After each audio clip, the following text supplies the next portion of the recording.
It's finally Friday. Let's hit the road a running, let the good times roll, roll. I'm gonna have to learn the rest of those lyrics sometime, but it's finally Friday. Thank God. I've been so tired. Actually, today was a great day. Although we had a fire in an apartment building that's like a few blocks from my house, and that's kind of scary. But it's no big deal. Got it under control.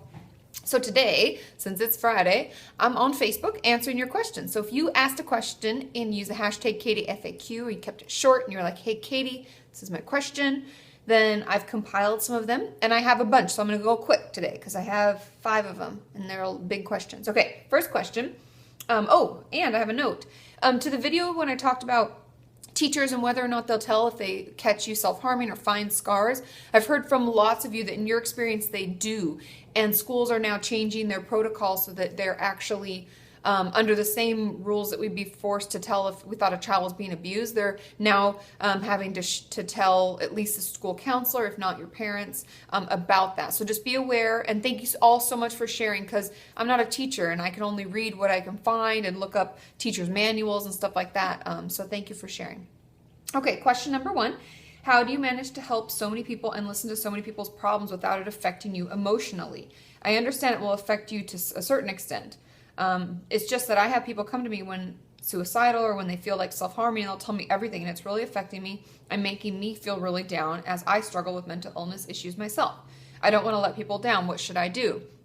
Now, this is why we have to be very careful. We have to protect our own recovery. And I know I always say that, but it's something, especially since my website is such a great place to get some extra help, we have to be cognizant of our own ability to help others. And that doesn't mean that down the line you won't be able to. It just means right now you have to focus on yourself and surround yourself with positive people focused on recovery. And it might be that helping people who are really struggling isn't something you should do right now. And I think the best thing we can do in that situation is refer them to hotlines, refer them to any kind of online help that we can think of, or give them a referral to a therapist. Like, hey, I see this great person. Because someone like me, I've trained and I've been educated in ways to cope with it. And as weird as it sounds, when you become a therapist, for many of you who want to become a therapist, when you go through school, they teach you about boundaries, they teach you about compartmentalizing, they teach you how to keep a distance between you and your clients. Not that you can't have an intimate relationship as far as the vulnerability that a patient is showing to you, and that you're, kind of protecting them in a safe place, but it just keeps you as the therapist safe from taking it on. Because when I leave my office, I honestly, I don't ruminate about it. I don't let it bring me down. If someone's having a really hard time, I may check in with them and I have certain things I'm doing, but you have to keep boundaries. And it's not because of lack of love or care. It's because it protects me and allows me to do this for the rest of my life, right? And so if that's something that you're looking to do, I would talk with your own therapist and I would work on your boundaries with people and practice saying, I'm probably not the best person to talk to about this right now because I'm struggling too. And that's okay, right?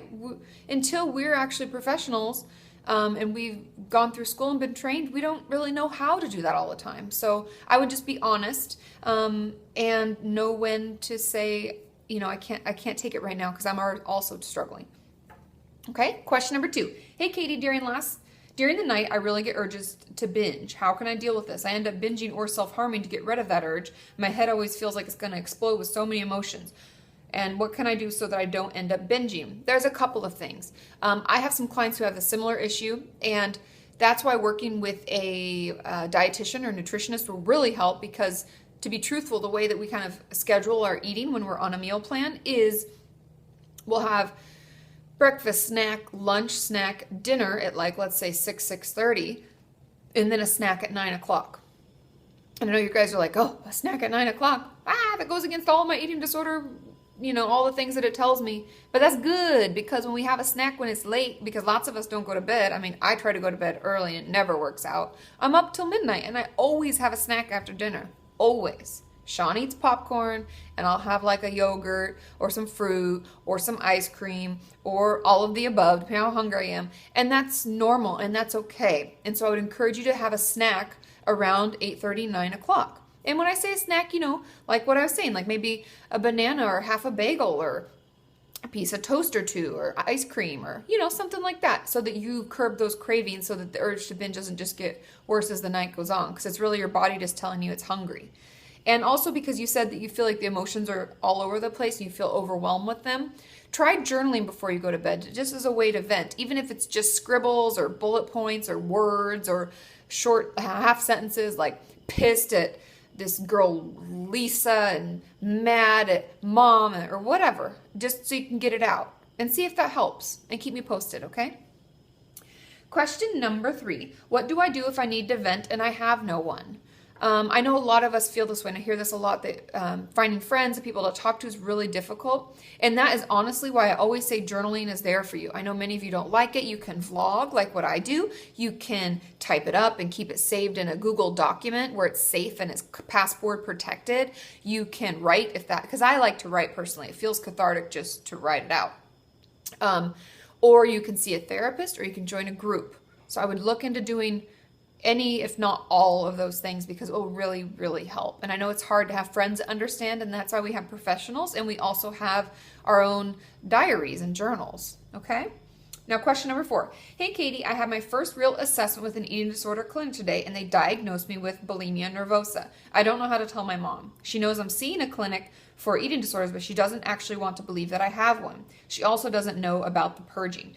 I can tell her I have an eating disorder, but how do I tell her I have bulimia without having to answer any follow-up questions? I find the best way to talk about it is by keeping it short and to the point and giving her the information that you think she'll want most. I've talked about this before by saying, what is it? Okay, so Mom, I went to the clinic today and they assessed me and they say that I'm struggling with bulimia nervosa.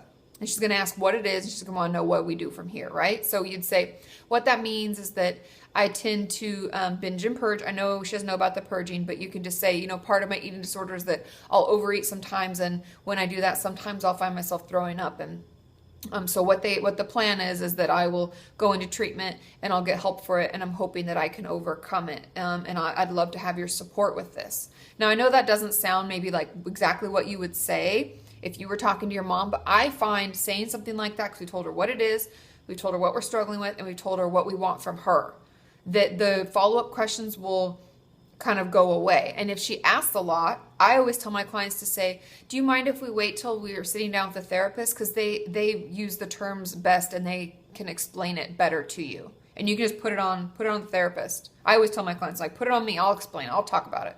Because they don't make us nervous, because we don't have to live with them, right? So let us explain it, and that's okay. And I would just tell her, that's all I know. I don't know. That's all I know right now. Let's wait till we sit down, and just keep saying that if she keeps asking. Okay? I hope that helps.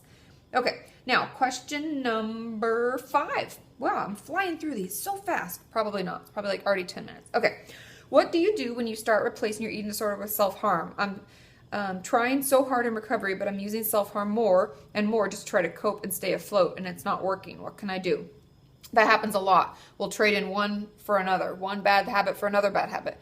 And that's why talking back to the thoughts and the urges and that horrible negative voice in our head really helps. And distracting and using new coping skills really helps. So take the time, download my eating disorder workbook for now. I'll put out the self-harm one as well, and do task 1 until you're like, Katie, I hate you, and why'd you tell me to do this? Because that will really quiet that voice. And keep practicing using different distraction techniques. I talked about those on my video from yesterday, so check that out if you need some ideas. And also, people left comments below in distraction techniques, so you can find more in there if you don't like the ones that I offered up.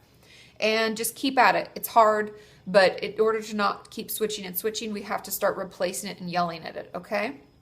I hope that helps. Now, journal topic. Today, I want you all to go out and do one thing for yourself, no one else, just for you this weekend. That can be turning your cell phone off for an hour and like laying on a blanket in a park. It could be going to get your nails done, because I like getting my nails done. Look how well this has stayed on. I got this done for my birthday. Wow. And it's not even gel. Crazy. Could do that. You can go out, have coffee with a friend. You can do anything, walk your dog, anything that feels good to you. And then let me know what it was and share on either Twitter or on Instagram. Okay? I love you all. Have a wonderful weekend. I will see you all on Monday. Take care. Bye.